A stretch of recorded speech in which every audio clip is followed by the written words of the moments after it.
Good afternoon, everybody. Thank you for joining us here for the Glendale Water and Power Commission. Madam Clerk, we begin with the first item, the roll call. Item number 1, roll call. Commissioner Jasmine Here. Commissioner Kadikian, Here. Commissioner Laurie, Here. Commissioner Peterson, Here. and President Fay. Here. Item number 2, consent items. 2A, approval of the May 6, 2024 meeting minutes. Minutes presented. Would anyone like to make a motion to approve the minutes? So move. Do we have a second? I'll second. Item number 2B, approval of June 26, 2024 special meeting separately? minutes. Yeah, we'll, so let's have a vote on the first one. Yeah. Okay, so vote on the May 6th minutes, or any opposition there?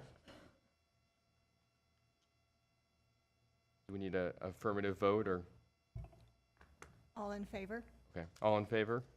Aye. Aye. Aye. I'll abstain because I was not present, but otherwise it's fine.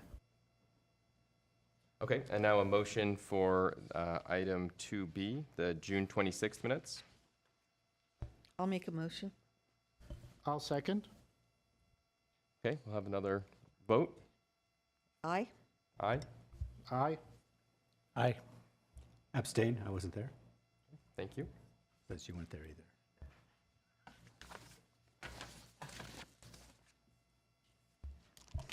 Item number 3, Glendale Water and Power Commission staff comments.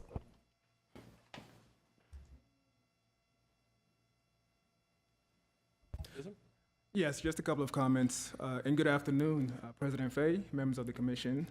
As you may be aware, as of last month, our General Manager, Mark Young, announced his retirement. And so I want to use this opportunity to express our immense appreciation to Mr. Young for his 35 years of dedicated service to this community. And as we navigate this transitional period, on an interim basis while we undertake an extensive recruitment process for our next GM, I want to introduce our interim GM, Manny Robledo, who will be leading us for the next 3 to 5 months. Manny has over 35 years of municipal utilities experience. Most recently, he retired from the city of Azusa in 2021, but he also had tenure at LADWP, Southern California Public Power Authorities, as well as here at our very own GWP. So, welcome, Manny. Welcome home, Mr. Robledo. Hello, it's a pleasure to be here. Thank you for your confidence, the confidence of the city manager. As Mr. Obagolo said, I bring 35 years of experience in all aspects of utility management, including power, electric, water, both in the supply side and the distribution. And in Azusa, I did that before my retirement. I've been retired for 3.5 years now. And I've accepted this interim assignment because I think I can bring a lot to Glendale to carry it through until the permanent person is selected. And I'm available for any concerns, any questions. All my communications are working now, both email and telephone. So I look forward to getting to know each of you and working with the commission. Great, thank you. Thank you. Any questions or comments for our new interim GM? Welcome. Thank you. Sir, one thing, all I'd like to say is that I understand this is an interim position, and so there's a certain amount of keeping things running and keeping the seat warm that we have to do. But there's so much going on at this organization. I think we would be remiss if we just kind of took 5 months off to coast until the new person comes in. So I think it would be great, and maybe at our next meeting, once you've gotten settled in, if you can give us a little bit of an idea of what are your plans, what are things you want to accomplish, or projects we need to move forward over the next 3 to 5 months, being realistic about that timeline. But again, make sure we don't just coast on through it. Absolutely, that is my intention as well. I'm hitting the ground running, and I'm having meetings with all of the division heads, and we're looking at their projects, and I'm going to do whatever I can to assist that to keep going forward. Absolutely, thank you. Thank you. And one more item, if I may, Mr. President. Every year, we engage our K-12 students in an art contest with the theme of water conservation. And really, the idea is that if we can truly reach our youth, they are the change agents that can drive our water conservation efforts. And we realize that we have some very talented, creative, artistic students here in Glendale. As a matter of fact, we have some of those students here. And so I want to introduce Ajinate to introduce our winners for the 2024 Water Wise Art Contest. Thank you. Good afternoon. My name is Angine. I'm with the GWP. I'm a community outreach associate with Water and Power. As Mr. Obagalu mentioned, every year we have the art contest, and we've been doing this for the past 4 years, and this year we had the most participants. We had 40 students from elementary, high school, and junior high submit their artwork, and as part of the Metropolitan Water District Agency member, the staff at GWP selects 15, and we submitted the 15 applicants for further entries, for further a round of submission to Water and Power. And out of the, and the way we do within the department of how we chose the winners is we do a survey monkey to all the staff, and the staff give their best. And this year we did 5 middle school, 5 elementary, and 5 high schoolers. And today we have 2 of our students. It's very talented.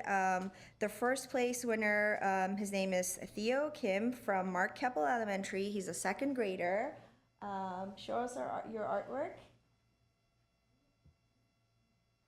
So this is what he drew, and second place winner Emin couldn't be here. He's a 7th grader from Toll Middle School, and we have our 3rd place winner. Her name is Daisy Aram Kim, 3rd place from Mountain Elementary, and she's a 5th grader, and this is her artwork.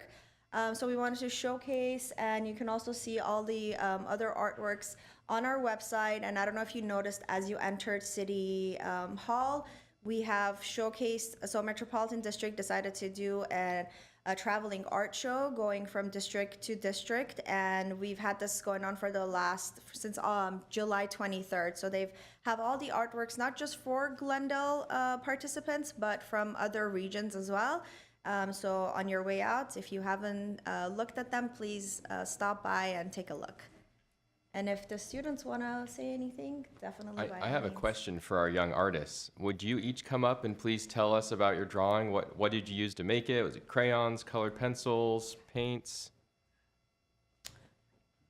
I used color pencil and watercolor and Posca for my art piece.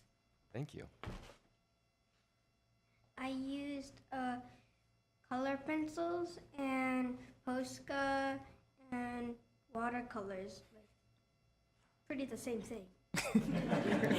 And what is, for each one of you, what is your favorite way to save water at home? I personally like to just save water when it's like raining, like tank it up. That's my favorite way. So catching rainwater? Mm-hmm. Great. And how about you, sir? I'll do the simple ones, and like I think 5-minute shower is like the best way. Very good.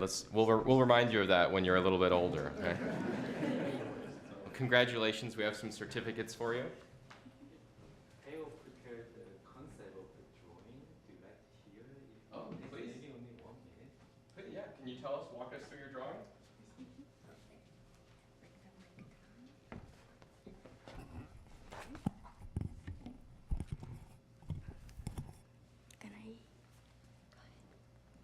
My work is started when I was walking and looking at the ladder. I think ladder shows the meaning of step by step and following instructions to reach a place where we want. Like this, we can save the water step by step to make a clean world. With my work, I can I can show my story to the people. That is why I like to do art. My art can be drawing, animation, and magic. Lastly, I like swimming a lot. I want to swim in clean water. That's why I want to save water. We can do it step by step. We love our water. Thank you.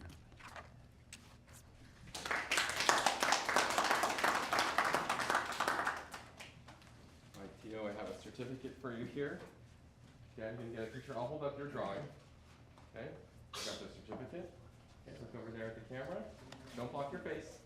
There you go.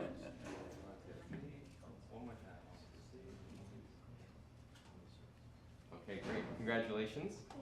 I'll let you keep the original.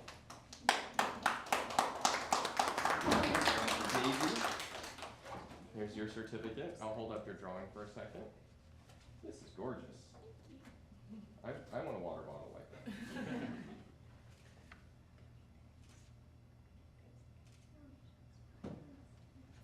All right, congratulations, Daisy.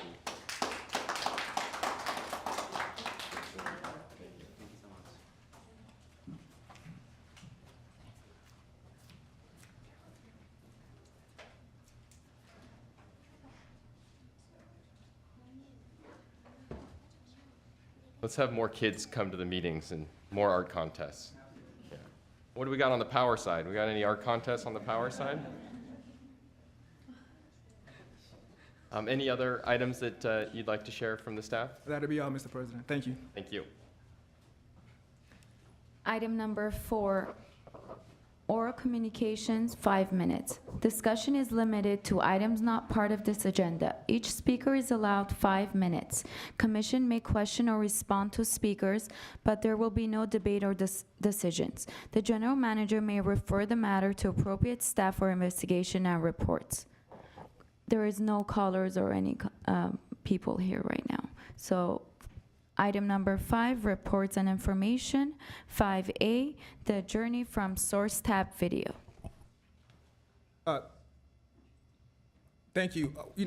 Mr. President, members of the commission, one of the key items of focus for GWP is community outreach and engagement. Every day we undertake very complex operations and implement critical projects to ensure reliable utilities, and really trying to figure out how to convey these complex information to our constituencies. We have partnered with our internal media team, GTV, to create videos. And really the intent of these videos are not only to engender engagement, but to really have a mechanism of receiving feedback from our community. And so this is the first of the video series. It's called Water Journey from Source to Tap. Really talks about everything that goes on from importing the water and getting it to our homes and businesses. In understanding our demographics, we also plan to roll this out in a number of languages, specifically Spanish and Armenian. And so with that being said, we'll go ahead and play the video.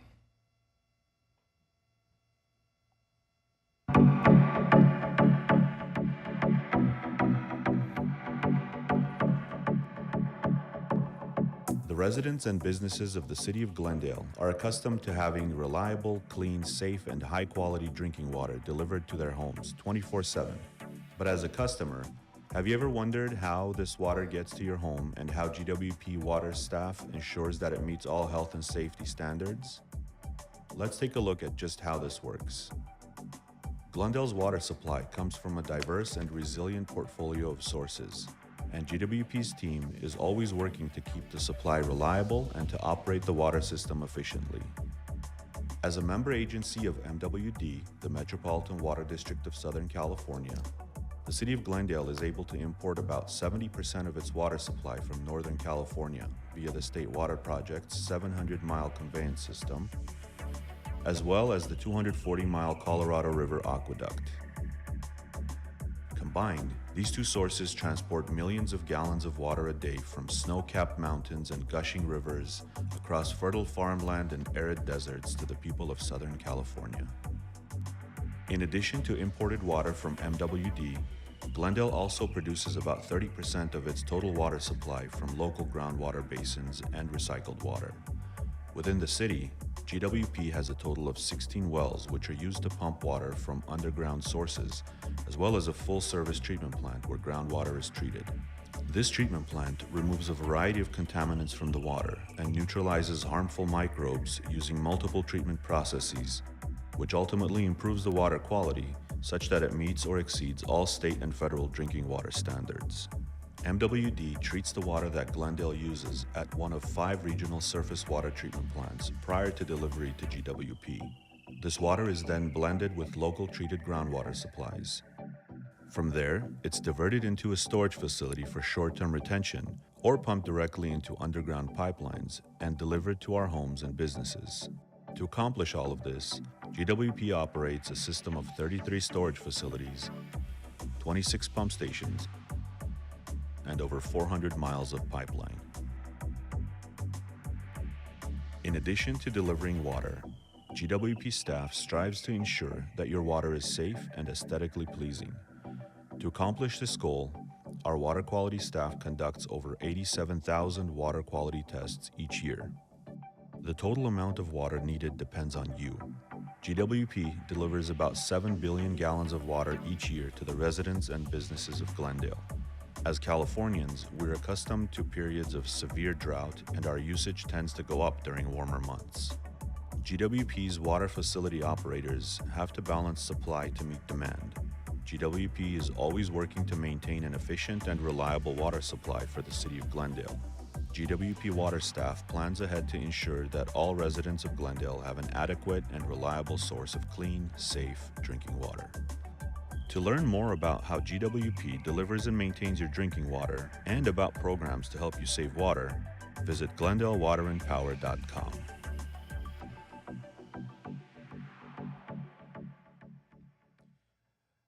Thank you, and just a quick shout out to our, again, our internal media team. And if you do recognize the voice, you will soon. That is our water quality manager who doubles as a voiceover artist. And so a great appreciation to him as well. Thank you. Thank you. Any questions or comments from commissioners on the video? Yeah, very well done. Very interesting. 700 miles from Northern California all the way down here and 240 miles from Colorado. Technical question. How long does a drop of water take from all the way Northern California to come here? Well, that is a good question, and it really just depends on the operational needs. It's not just a linear traverse. Sometimes it depends on farm and arid regions. They may use the water for farm operations. So it really depends. I see. To answer the question of if we were to drop a drop of water in Northern California, how long would it take that? I don't know. It really just depends. Okay. Very interesting. It's just amazing. 700 miles water we ship all the way down here, and we just open the tap and it's here. We don't even give it a second thought. It's amazing. Thank you. I commend you and the whole team for moving into video and multimedia as a way to communicate with people. I think it's really effective, and I'm wondering maybe there's some other topics that would be worth doing follow-up videos on in the future. Love to hear your ideas on that, or we could talk about that at a future meeting. No, absolutely. And so the intent of this is to dive deeper into various sections of our water team, distribution, quality. But really, as we undertake more significant and critical projects such as recycled water, it's important that our constituencies know and understand where their money is going to and the need to reinvest into our infrastructure. So we will be rolling out various videos for those as well. Great, thank you. Very impressive video, 87,000 water tests a year. That's incredible. How is this going to be distributed? How are people going to be able to access this? Great question. So currently we have it on our website. We are going to distribute it on all social media platforms. And really, for now, those are the two main platforms in which we will use to disseminate this information. If I could suggest that we figure out a way to send this to people in their bills, either as a link for digital bills or maybe a QR code on a printed bill someone could scan and watch. There's probably a lot more people that get bills from GWP than would just normally come to our social sites. So let's make sure they get a chance to see it too. Absolutely. Thanks. Okay, I think ready for item 5B.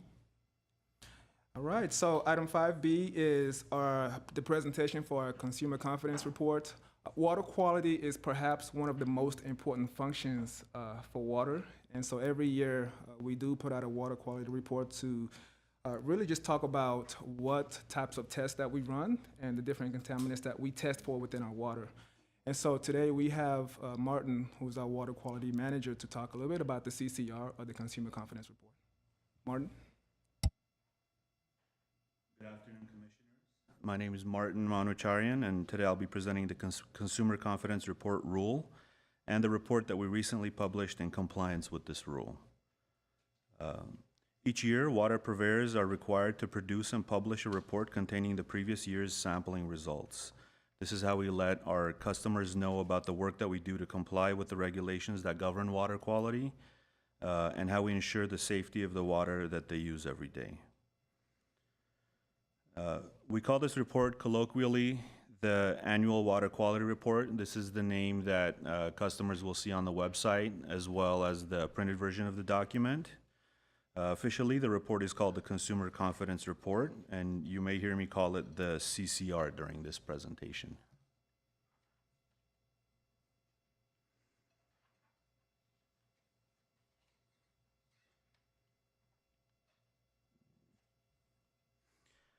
The CCR was established by the United States Environmental Protection Agency as part of the Safe Drinking Water Act and is administered by the California State Water Resources Control Board's Division of Drinking Water via the Health and Safety Code and the California Code of Regulations Title 22.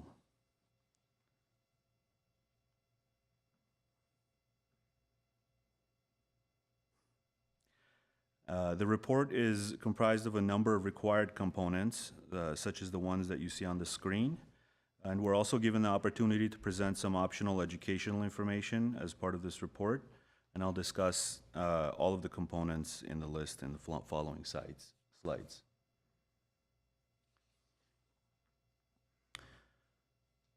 The first element that we're required to provide to our customers is information about our water system. This includes a utility contact in case customers want to reach out to us with questions or concerns, participation opportunities, and information for non-English speaking populations. Customers can reach me, the utility contact, at the number on the screen. And they can participate in GWP-related discussions here at these commission meetings on the first Monday of each month at 4 p.m. here in the council chambers.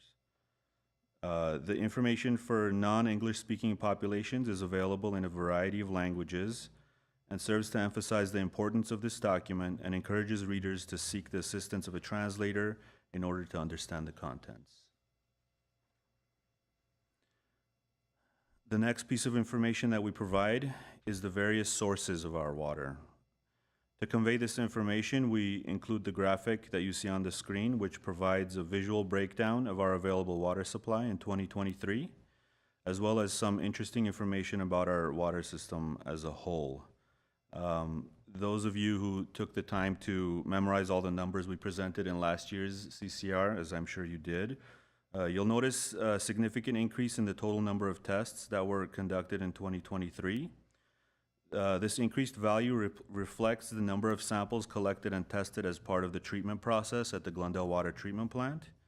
These numbers were not included in previous reports, but their inclusion serves to further highlight the amount of work that goes into ensuring the safety of our drinking water and will be included in all future reports.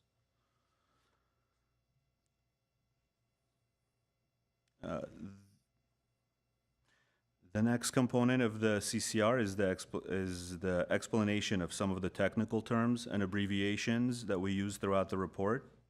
We're required to use specific wording for the definitions that you see on the screen, which may be too small to see.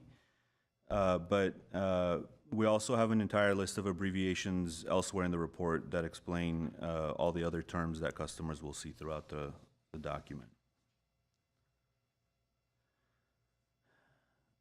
The next component of the CCR is the listing of the levels of detected contaminants in our drinking water. This information is the primary purpose of the report.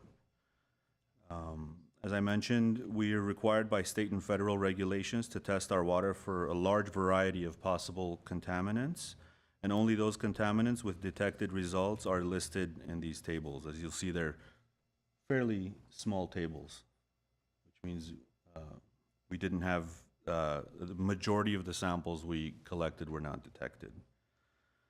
And without going into too much detail into the tables, the biggest takeaway from these tables is that in 2023, our water continued to meet and exceed all state and federal regulatory standards, and that it continues to remain safe and aesthetically pleasing to drink. I mentioned last year that as a Glendale resident, I happily drink our tap water, and I'm glad to report that that is still the case. So in addition to the list of detected contaminants, we're required to provide some specific language regarding nitrate and lead.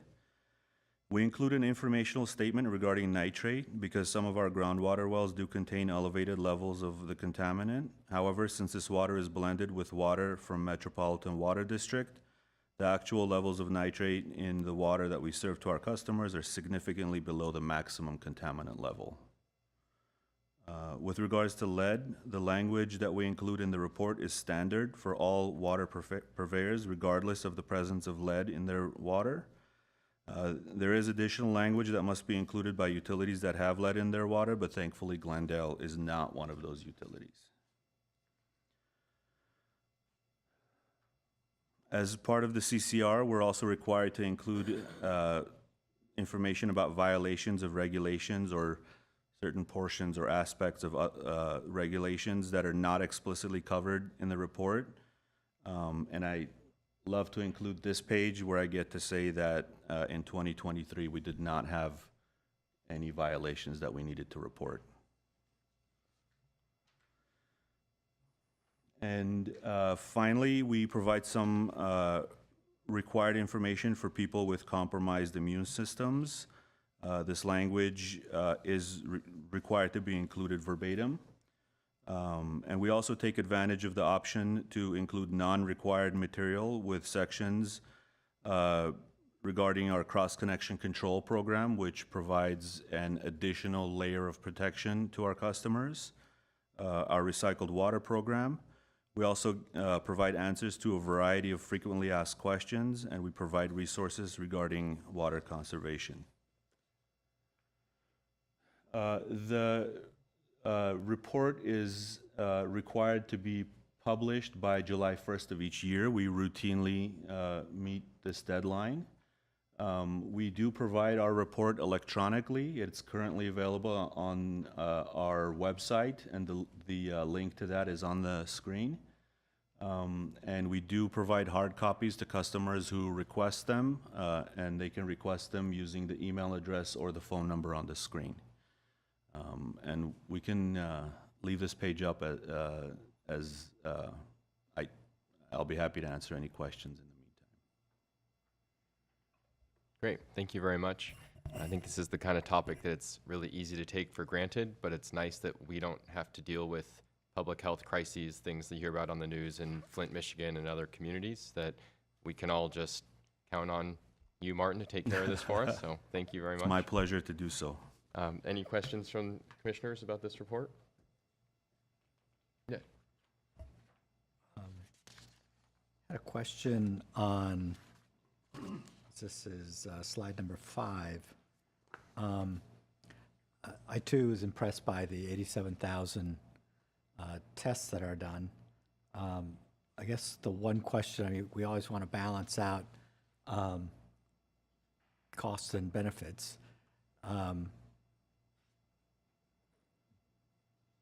Do more tests equal higher quality water?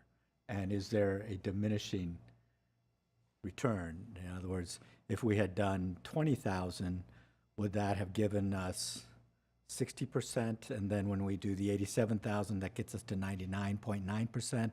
Or just kind of, because there was a significant jump, the question then is why? What's the benefit? And there are costs, I would assume, associated with that. Correct.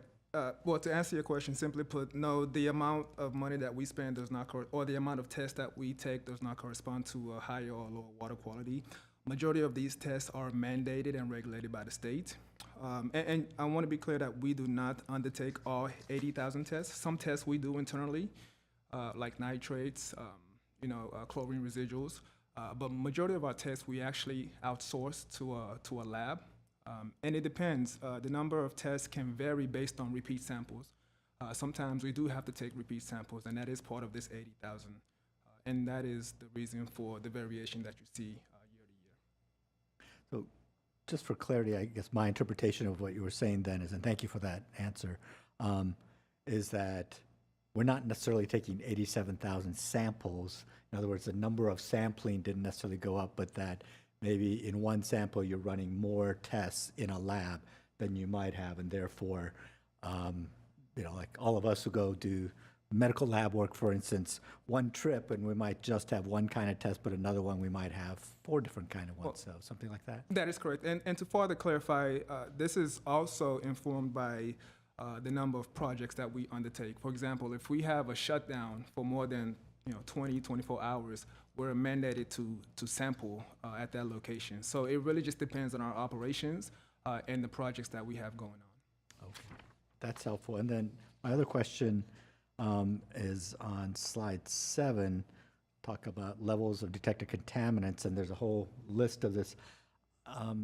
Would my assumption that this list gets reviewed and it evolves over time based on some sort of governing authority or body that does this? Because I'm just thinking about different kind of things now that we have many more EVs and so forth and other kinds of things. We might find that there's a greater danger of different kinds of contaminants than maybe we had 30 years ago.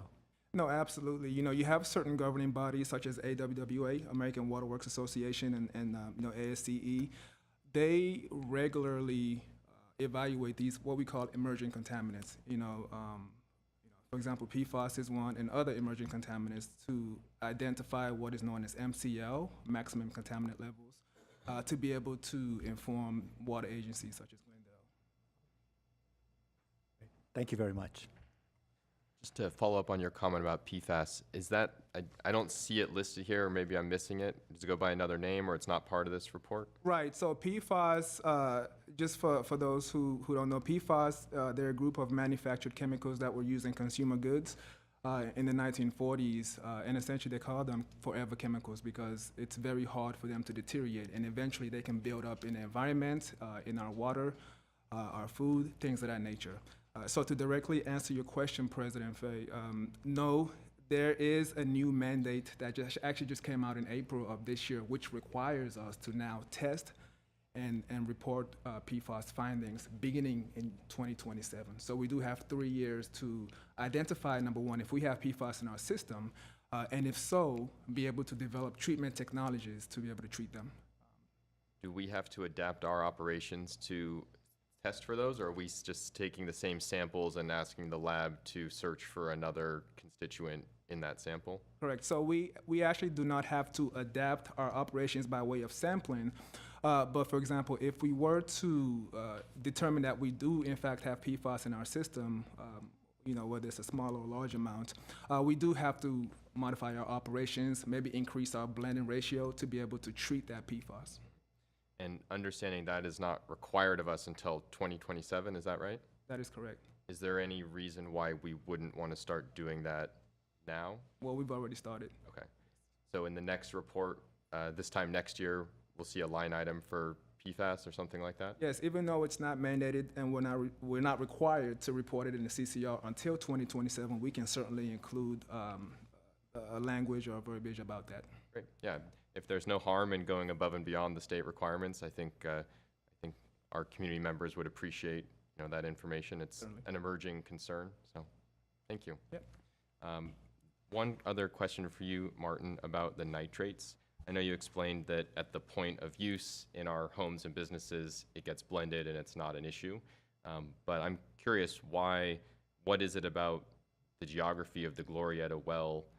Why is it elevated at that site? I see in here it lists fertilizer use. Maybe that's people's lawns. Fertilizer. I don't imagine there's a lot of septic tanks in that area. There but- used to be. Oh, there used to be. Okay. There used to be more in the northern portion of the city, there used to be a lot of septic tanks, and we believe that that contributed to nitrate accumulation. And it, yeah. Is that elevated level anything that we need to take action or be aware of from a management perspective, or because it gets blended, it's not a concern and it's just something we have to note? The process of blending it down is the action that we're taking at this level. We have a plan that we had approved by the state, and essentially that's the action that we take. Great. Okay, thank you. And just to add to that, President Fay, oftentimes when you have elevated nitrate levels at Glorieta, sometimes it is a component of the water usage. You know, if you have low demand in that area, you have more stagnant water, which ultimately can create more nitrate and nitrites. So it really just depends. In addition to the old decommissioned septic facilities, you may just have low demand sometimes, depending on the seasons. Great, thank you for that. On the general structure of the way this report is set up, I really appreciate that there are a lot of numbers here. There are goals and targets and thresholds, and so we can see how our numbers relate to those requirements. And I think one of the things I've observed in this role is that we get a lot of numbers thrown at us. This is a very technical business that you all are in. Sometimes it feels like we're getting snowed with numbers without context and without understanding the relevance. And so I like how this, perhaps because of the state mandate, we know where we are compared to a target or a goal. Absolutely, and there is actually a revision in the pipeline to this rule that will simplify things even further and help us to illustrate better how we're complying with the various regulations. So you will see some changes in how this document looks in the next couple of years. Great. Thank you very much. Yes, Commissioner Lowry. I also was intrigued by the 87,000 number. This comes out to about 400 tests per day based on 5 days a week. Where are the tests taken? Is this in a central location, or are they various locations around the city? Various locations throughout the city. We have, as we mentioned in the video, over 30 storage facilities. We have 37 sampling locations in the distribution system where we sample directly from the water mains. We sample at all of our wells, some locations where our water mains terminate. We also monitor those locations. So it's really all over the city at a number of different types of sampling sites. Okay. Second question. It said 5% of our water is recycled. We had a fantastic presentation from the gentleman from MWD on their recycling program, and I'm just wondering, what's the plan for us to increase that 5% number? Are we going to be able to piggyback onto something they're doing, or glom on to? Yeah, certainly. We actually just released an RFP last week for a recycled water master plan. And so that recycled water master plan will essentially assess our system and determine how we can better utilize our recycling water here in the city, increase it, if you will. But not only the supplies, the actual water supply, but also our infrastructure. You know, we have purple pipe in some areas of the city. For example, at Glendale Community College, but across the street in Vertigo Park, we don't have a recycled pipe. So if there's ways that we can reconfigure our recycling water pipelines to be able to reach more green spaces, that is the goal. But to answer your question, the plan is to see how much we can increase that recycled water from 5 to 7% to about maybe 20 to 25%, and then offset our reliance on the imported water from Metropolitan Water District. Terrific. Thank you. Just one quick comment for our sort of general information. I was just noticing that, again, some of the numbers are impressive. 185 million gallons of water storage, which sounds incredible until you realize we're using 7 billion gallons a year. So we only have storage for 2.6% of our usage. So I guess if we have a disruption in supply, we have a very, very de minimis small storage capacity to make that up, correct? No, that is correct. And we certainly want to find a balance between storage.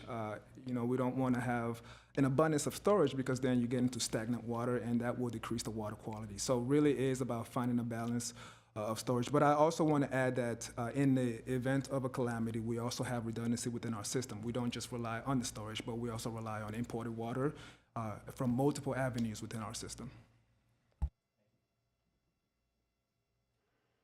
Okay, I have no other comments. I think we can conclude this report and move on to 5C, the customer service update. All right, thank you, Mr. President. So item 5C, customer service update. We have the customer service operations manager, Crystal Oneta, to provide the report.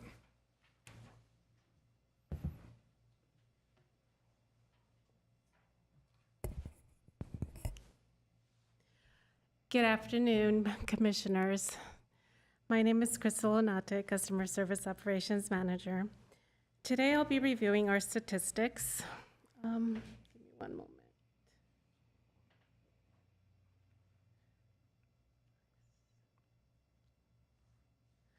Today I'll be reviewing our statistics for the last fiscal year, our online enrollments. I will also touch on the various payment methods available to our customers, followed by an overview of our financials.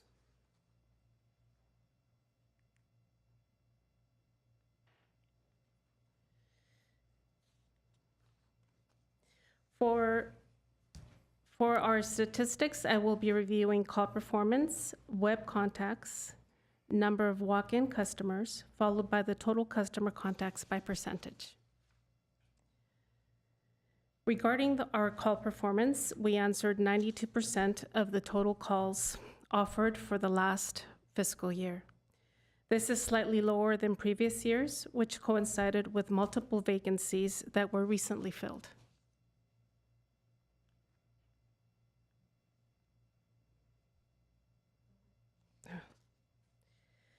The majority of these contacts received through the web were handled within 24 hours at 89%, with an additional 5% within 48 hours.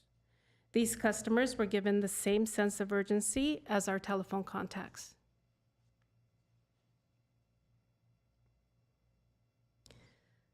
Most customers that walk in come into the office to make payments, which is 78%. The remaining 22% come in to be assisted at our front counter for various issues related to their utility account.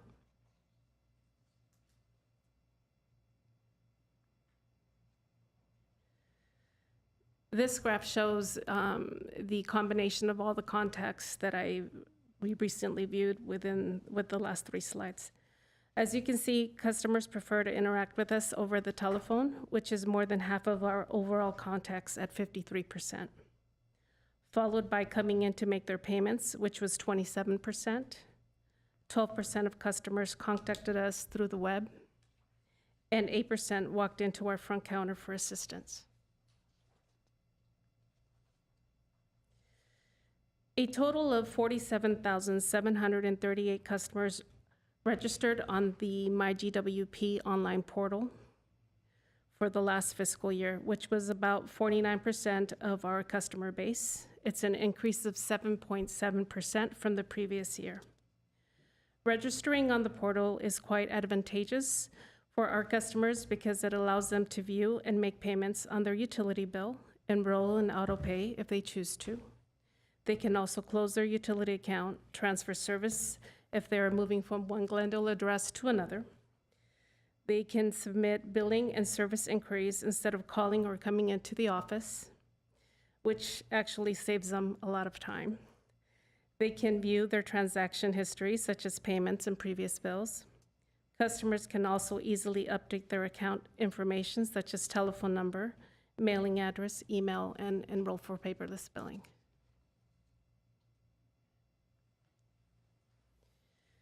GWP offers 9 different payment options, 6 of which are electronic. 78% of these payments were processed through this method. This is an increase of 2% from the previous year. Electronic payments are received through the web, MyGWP, Auto pay, where customers can sign up for their bills to be paid on the due date through their financial institutions. This way, they don't ever have to worry about late fees or service disconnections. Home banking, this is where customers make payments through their bank. Customers can also opt to make payments through our automated telephone system. They can also pay at any 7-Eleven store 24 hours a day, 7 days a week, for a small fee of $1.49. We also accept payments through the automated clearinghouse, also known as ACH. This method is normally utilized by large businesses where their payments are automatically deposited into the city's bank account. The next popular method is for payments to be mailed into our lockbox processing center. That was 16% that we received in this manner. Lastly, customers can walk in to make their payments with our cashiers, which was 6% of our overall payments. Now for our financials, I will be reviewing our bill payment timeline and credits received from financial assistance programs.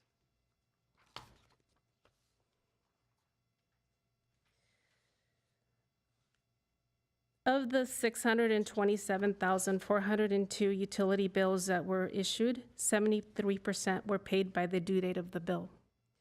Another 16% were paid by the reminder notice due date, followed by 4% being paid after the final disconnect notice was issued. The remaining 7% represents customers that either made a partial payment, established payment arrangements, or did not make a payment. We continue to refer customers to the Low-Income Home Energy Assistance Program, which is a long-standing program. It is geared towards assisting residential electric customers who are faced with financial hardship, as well as those residential accounts that were disconnected for non-payment. In the last year, 741 customers received assistance for over $586,000.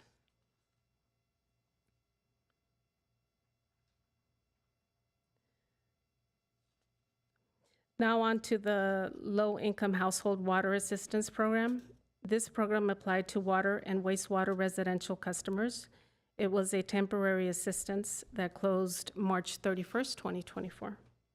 A total of 2,370 customers took advantage and applied for assistance, which totaled over $664,000 in credits received.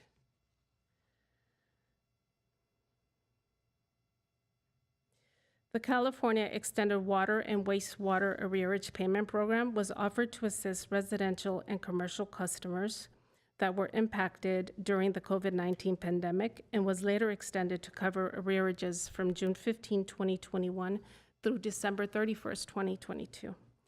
We received these funds and applied them to qualified accounts on May 1st of this year. A total of 3,352 customers benefited over $578,000 in credit. I do also want to state that with these three programs that I just mentioned, we did receive a little over $1.8 million in the combination of the three. This concludes my presentation. Commissioners, thank you for your time. Is there any questions? Any questions from the commission? Yeah, Jasmine. So is there no assistance program left for water customers? No, not at this time. It's all been closed as of March 31st of this year. It's only the LI HEAP, which is for electric. It's only for electric at this time. So if somebody can't pay, then you shut off their water? We try to work with customers as much as possible to get them to pay, either with payment arrangements. We do try to, with water, especially if it's a single-family home, there is a little bit of a difference to just not being able to turn off the customer directly. We would have to call that customer if it's a single-family home. Okay, thank you. Other questions in the commission? How often does that happen, where somebody's water gets turned off? As of right now, we have not turned off any water services.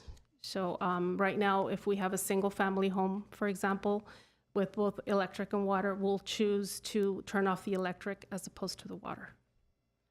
Okay, thank you. You're welcome. So I'd like to make a request, and if this needs to be formalized as a motion, please advise. But I think these presentations have a lot of statistics and numbers with them that I feel like don't always have the context to be helpful from a management perspective. I see some of the trends from past years. We can see, over the last 5 years, the number of drop calls went up. That's helpful to know. We can attribute that to some vacancies. It sounds like that's been addressed.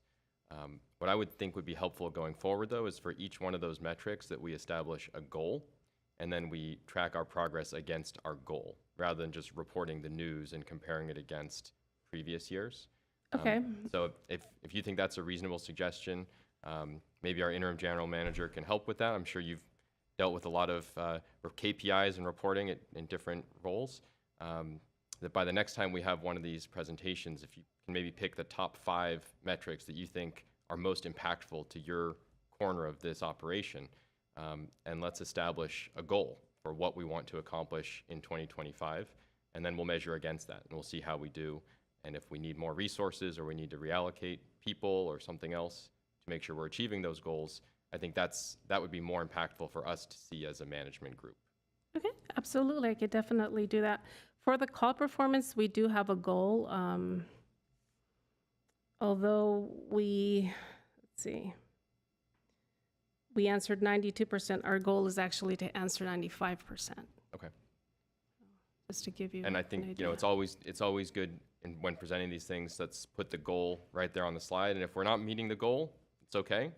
But it's a good thing to talk about and understand why and what we need to do differently. So let's not be shy about owning that up if we don't hit the goal for some reason. I'm sure you would have loved to fill those positions much earlier if it was up to you and you had the magic wand. Yeah, I think going forward, that would make these presentations more insightful for me, at least. Okay, thank you for the feedback. We'll definitely do that. Great, thank you. Thank you. Okay, I think that concludes item 5C. Item 6, agenda forecast. So commissioners, we have an agenda forecast through the end of this calendar year. Looks like we've got a pretty busy meeting in October, no meeting in September because of Labor Day, and then fairly light agendas towards the end of the year. So maybe these are some things that we can figure out what would be good to talk about. And as you reflect on your short tenure here, Mr. Robledo, those could be some things that we fill those meetings with some good content. But commissioners, if there's anything that you would like to request we add to the agenda before the end of the year, now's a good time to throw that out there. I don't have any requests to add something, but there is this water conservation drought update, which is in October. And everything else in October is related to the budget or some sort of a program, capital improvements and such. Maybe that water conservation could be moved to the November. That's just a suggestion. This way we can concentrate more on the budget and the capital issues for the October meeting. Okay. I think another maybe related topic was kind of looking back at how we survived the summer, both from a water and electric perspective. And I think this year, maybe getting through the summer is dicier from an electric perspective. So I think it would be interesting to do a look back once we're out of the woods on the hot summer, how we did, and anything we need to plan ahead for next summer. So that'd be something I would suggest. Anything else? Mr. President, I do have one other item before adjournment. Just to let the commissioner and our constituencies know, we will be holding an event for Mr. Young, again, to commemorate and celebrate and recognize his service to the city over the course of the past 3 decades. And so that will be August 28th from 2 to 4:30 in the police community room. We will be sending out some correspondences to your commission. But please, as always, we would welcome your presence there. Thank you. Great. August 28th, is that August right? 28th from 2 to 4:30. Okay, great. May I make a comment with regards to the recognition of Mr. Young's service? Unfortunately, on that day, I'm going to be on vacation, so I'm not going to be able to attend. But I do want to convey the immense gratitude I have for Mr. Young for serving the Glendale for so long with such professionalism and in a very difficult time, whether it was through the Grace and Power upgrades and the conversion of our utility from a provider to more into a sustainable and environmentally friendly utility. He did it with grace, he did it with patience, he did it with listening to a lot of public comments, some of them adversarial for no reason, but he took it with professionalism and maintained a cool, level head, which was a reflection on staff, so staff acted similarly. And to a certain extent, as a commission, and me as a member of that commission, seeing that professionalism, I mirrored that back as much as I could in being patient with some suggestions which would not have worked, but you listen and you say, okay, we'll see what we can do about it. So with that, I do want to thank him for the many, many years of service. Unfortunately, I wouldn't be able to attend on that day because I'll be out of the country, but I wish him the best. Thank you. President Pfeiffer, just on the agenda forecast, I might suggest to the commission here that we consider maybe sort of a year-end that we develop, obviously with staff assistance, but a sort of a year-end wrap-up report that maybe we can have a kind of a template that has sort of summary of challenges, but also that we can keep certain elements going. So I think of what I would feel that city management as well as city elected leadership trying to keep their eye on so many different issues.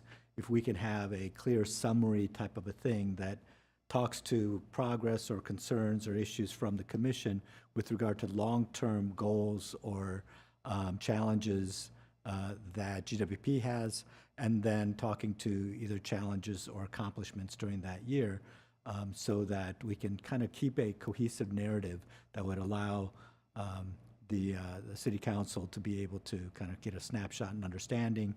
And we may then use that as a launch pad to maybe set up a be on the city council agenda on an annual basis, or maybe twice a year, where we can give sort of verbal, but there's a summary kind of report.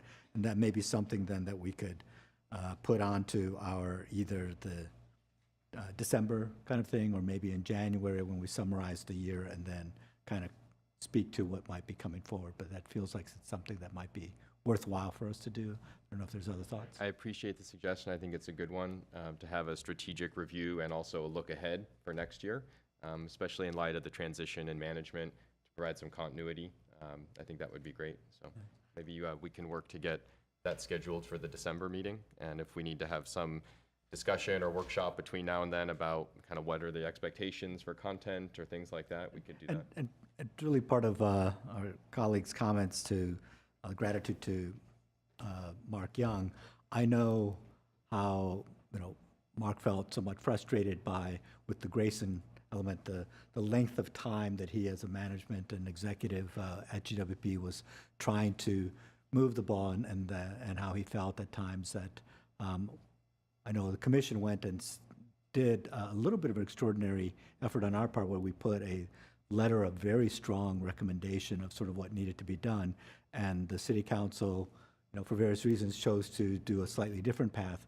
But it would then feel like something like that is where we could follow up and keep that item up front and saying, here's somewhat of the results or the consequences of decisions that were made versus recommendations that were put forward, so that people can understand what that delta might be.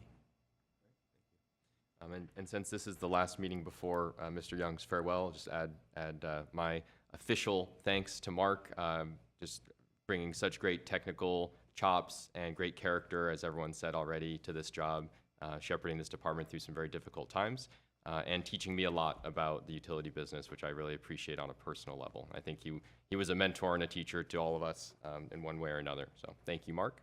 And with that, I think we can move to adjourn the meeting. I move to adjourn. Second? All votes to adjourn? Aye. Aye? All right.